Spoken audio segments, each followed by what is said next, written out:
सभी को राधे राधे, जय श्री कृष्ण, हर हर महादेव। क्लास में आप सभी का स्वागत है। अगर आप चैनल पर नए आए हैं तो चैनल को सब्सक्राइब जरूर कीजिए और अपने दोस्तों तक शेयर कीजिए। चलते हम अपने क्लास की ओर। अन्नमाचार्य ने किस भगवान की स्तुति में संकीर्तन की रचना की थी? राइट आंसर क्या होगा? देखिए, भगवान शिव, ठीक है, या फिर भगवान राम, भगवान वेंकटेश्वर या भगवान कृष्ण। राइट आंसर होगा भगवान वेंकटेश्वर।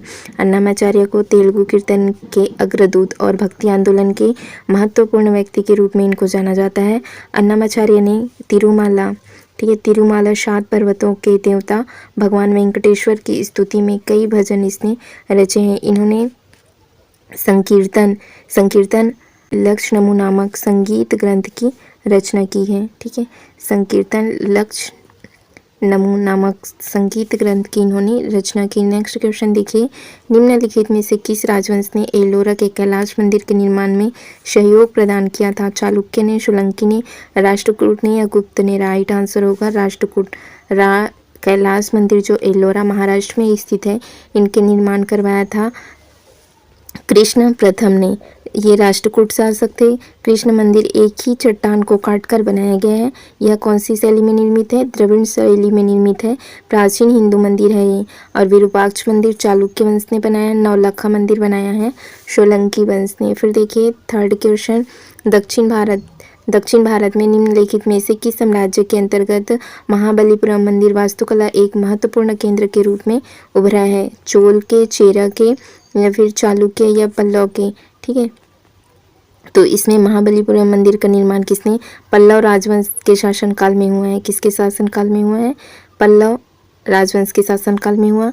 इनकी स्थापना हिंदू पल्लव राजा नरसिंह वर्मन ने की है। ठीक है, किन्होंने इनकी स्थापना कराई? नरसिंह वर्मन ने करवाई है। इनको महामल्ला के नाम से भी जाना जाता है।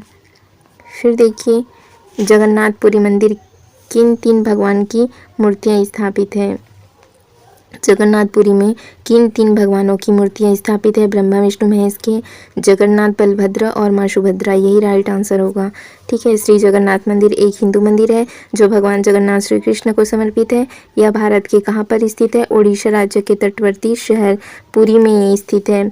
इस मंदिर की वार्षिक रथ यात्रा निकलती है। रथ यात्रा उत्सव मनाया जाता है जो काफ़ी प्रसिद्ध है।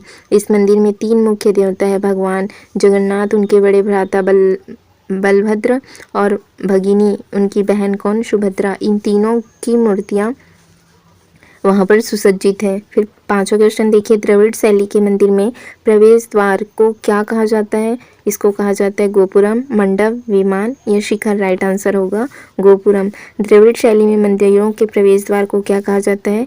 गोपुरम कहा जाता है। द्रविड़ शैली के मंदिर के गर्भगृह के ऊपर बनी कई मंजिलों को क्या कहते हैं? विमान कहा जाता है। इस शैली में मंदिर का आधार भाग कैसे होता है? वर्गाकार होता है। और गर्भगृह के ऊपर का शिखर भाग प्रिज्मवत या फिर कैसा होता है? पिरामिड नुमा होता है। मंदिरों में स्तंभों वाले कक्ष बने होते हैं जिन्हें हम क्या कहते हैं? मंडप। और मंदिर के मूल परिसर का हिस्सा होता है, ठीक है, जहाँ पर लोग बैठते हैं, वो क्या कहलाता है? हमारा मंडप कहलाता है। ठीक, और मंदिरों का वह भाग जिसमें मंदिर के मुख्य देवी देवता विराजमान होते हैं उसे क्या कहते हैं? हम गर्भगृह, जहाँ पर मूर्ति विराजमान होती है। और उसके ठीक ऊपर वाला भाग जो पिरामिड आकार पर होता है उसको क्या कहते हैं? शिखर कहते हैं। मंदिर वास्तुकला से संबंधित बिंदु देखिए क्या क्या है? गर्भगृह, हिंदू मंदिरों का सबसे भीतरी भाग जहाँ पर मुख्य देवी देवता की प्रतिमा रखी जाती है उसको क्या कहते हैं? गर्भगृह। और गर्भगृह के ठीक ऊपर छत पर क्या बना होता है? उसके ऊपर शिखर। वो कौन से आकार पे होता है? पिरामिड। देखिए, शिखर उत्तर भारत में हिंदू मंदिर वास्तुकला में उभरता हुआ मीनार है।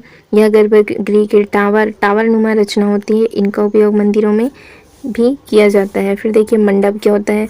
मंदिरों में वह जगह जहाँ पर लोग इकट्ठा हो सकते हैं। यह मंदिर के मूल परिसर का भाग होता है। और मंडपों को दीवार के आधार पर खुले बंद के रूप में क्या किया जाता है? इसको वर्णित किया जाता है। फिर देखिए, निम्नलिखित में से किस हिल स्टेशन में से हिमपात नहीं होता? यहाँ पर देखिए, ऊटी में, नैनीताल में या फिर शिमला में या श्रीनगर में। राइट आंसर होगा ऊटी में।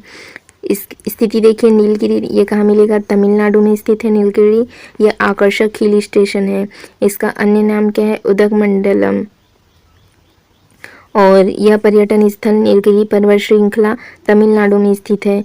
सर्दियों में लगभग इनका तापमान कितना होता है? 20 डिग्री सेल्सियस से 5 डिग्री सेल्सियस तक पहुंच जाता है। फिर देखिए भारत के प्रमुख हिल स्टेशन जैसे कि गुलमर्ग है, ये कहाँ पर मिलेगा आपको? जम्मू कश्मीर में। और मसूरी है उत्तराखंड में, दार्जिलिंग है पश्चिम बंगाल में, और कसौली है हिमाचल प्रदेश में। भक्ति संत नयनार निम्नलिखित में से किस देवता के भक्त थे? नयनार है शिव भक्त, अलवार होते हैं विष्णु भक्त। तो इसके राइट आंसर होगा शिव भक्त। ठीक है। नयन देखिए शिव जी के 3 नयन थे, नयन से याद रखेंगे इसमें। नयनार, तो नयनार थे शिव भक्त, ठीक है। और विष्णु भक्त थे अलवार। विष्णु भक्तों को हम क्या कहते हैं? अलवार संत कहते हैं। अलवार और नयनार संत दक्षिण भारत में है। और नयनार शिव भक्तों की संख्या कितनी है? 63 है। और अलवार भक्तों की संख्या कितनी है? 12 थी। फिर देखिए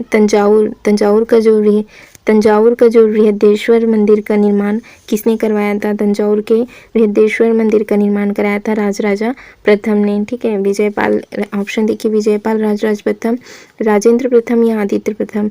राइट आंसर होगा राजराज प्रथम ने। राजराज के नाम से भी इस मंदिर को राजराजेश्वर मंदिर भी कहा जाता है। बृहदेश्वर मंदिर तंजावुर तमिलनाडु में है। विश्व में अपनी तरह का ग्रेनाइट से बना एकमात्र मंदिर है। ठीक। और यूनेस्को की विश्व धरोहर स्थल सूची में इसको शामिल किया गया था 1987 में। फिर देखिए यण महाबोधि मंदिर को वर्ष 2002 में यूनेस्को द्वारा इसको विश्व धरोहर स्थल में शामिल किया गया था। बौद्ध स्थापत्य कला के स्मारकों में प्रार्थना कक्षों को क्या कहा जाता है? इसको जहाँ पर प्रार्थना की जाती है उसको कहते हैं चैत्य गृह। बौद्ध स्थापत्य कला के प्रमुख पद देखिए क्या क्या? स्तूप क्या होता था? पवित्र बौद्ध अवशेषों को रखने के लिए अर्धगोलाकार जो टीलेनुमा संरचना है उसको क्या कहते हैं? स्तूप कहते हैं। विहार किसको कहते हैं? बौद्ध संघ का निवास स्थान, इसको क्या कहा जाता है? विहार। और दिलवाड़ा जैन मंदिर भारत के सबसे बेहतरीन और अपनी स्थापत्य कला के लिए प्रसिद्ध है। ये खालिस्तान मंदिरों में से एक है। ये बौद्ध मंदिर है, हिंदू मंदिर है, जैन है या सिख? यहाँ पर लिखा ही है दिलवाड़ा जैन मंदिर, तो ये किसके लिए है? जैनियों के लिए है। दिलवाड़ा जैन मंदिर माउंट आबू राजस्थान में। इनका निर्माण किसने कराया था? चालुक्य शासकों द्वारा। यह जैन तीर्थंकरों को समर्पित 5 मंदिरों के समूह पर स्थित है। ठीक, 5 मंदिरों का समूह स्थित है। यह मंदिर जो संगमरमर से निर्मित स्तंभों, छत, दरवाजों आदि की नक्काशी के लिए काफ़ी प्रसिद्ध है। दिलवाड़ा का जैन मंदिर राजस्थान में मिलेगा। फिर देखिए भीमबेटका की गुफा निम्नलिखित में से किस राज्य में स्थित है? कि मध्य प्रदेश में, हरियाणा में, गुजरात, मध्य प्रदेश या राजस्थान? राइट आंसर होगा मध्य प्रदेश में स्थिति देखिए रायसेन मध्य प्रदेश में मिलेगा भीमबेटका की गुफाएं आदिमानव द्वारा बनाए गए शैलाश्रयों एवं शैल चित्रों के लिए काफ़ी प्रसिद्ध है। भीमबेटका को वर्ष 2003 में विश्व धरोहर स्थल में इसको शामिल किया गया। फिर देखिए नेक्स्ट क्वेश्चन, खालिस्तान में स्थित गणेश रथ मंदिर सबसे बेहतरीन एकाश्मक मंदिरों में से एक है। ये कहाँ पर स्थित है? ये गणेश मंदिर नागपुर में या फिर सोमनाथ में, महाबलीपुरम में या वाराणसी में? राइट आंसर होगा इसका महाबलीपुरम में। गणेश रथ मंदिर तमिलनाडु के कांचीपुरम में स्थित है। पहले इस मंदिर का निर्माण एक शिवलिंग के साथ किया गया था। बाद में इस मंदिर को शिवलिंग को हटाकर किसको भगवान गणेश की मूर्ति की स्थापना की गई है। विश्व विरासत स्थल घोषित हुआ था वर्ष 1984 में। द्रौपदी रथ मंदिर को छोड़कर बाकी 7 रथ मंदिरों को क्या कहा जाता है? सप्त पैगोडा कहते हैं। और इस मंदिर को एक चट्टान पर उकेरा गया है जिसकी आकृति एक रथ जैसी है। ठीक है। और सप्त पैगोडा किसे कहेंगे? तो द्रौपदी रथ मंदिर को छोड़कर बाकी 7 जो रथ मंदिर है उसको सप्त पैगोडा कहते हैं। मोट की मस्जिद खालिस्तान शासक के शासनकाल में बनवाई गई थी। इसको सिकंदर लोधी के समय पर बनवाई गई थी। मस्जिद के आसपास के क्षेत्र मोट की दाल की खेती से प्राप्त धन के निर्माण से किए जाने के कारण इसको क्या कहा गया? मोट की मस्जिद इसका नाम रखा गया। मोट की मस्जिद दिल्ली दिल्ली में है, ठीक है। इनका निर्माण वजीर मियाँ भूया ने करवाया था। जामा मस्जिद कहाँ पर है? ये दिल्ली में। इसका निर्माण किसने कराया है? शाहजहां ने। कुव्वत उल इस्लाम मस्जिद, ये भी दिल्ली में है। इसका निर्माण किसने कराया? कुतुबुद्दीन ऐबक ने कराया। दिल्ली के अन्य धार्मिक व पर्यटक स्थल देखिए, बिरला मंदिर है, महाबोधि मंदिर है, आर्य समाज मंदिर है, ठीक है, इस्कॉन मंदिर है, इंडिया गेट है, कुतुब मीनार है, लाल किला, राष्ट्रपति भवन, जंतर मंतर, हौज ए खास और किला है, हौज ए खास किला और जामा मस्जिद, फिर है बांग्ला साहिब गुरुद्वारा आदि। ये सभी कहाँ पर मिलेगा? दिल्ली में।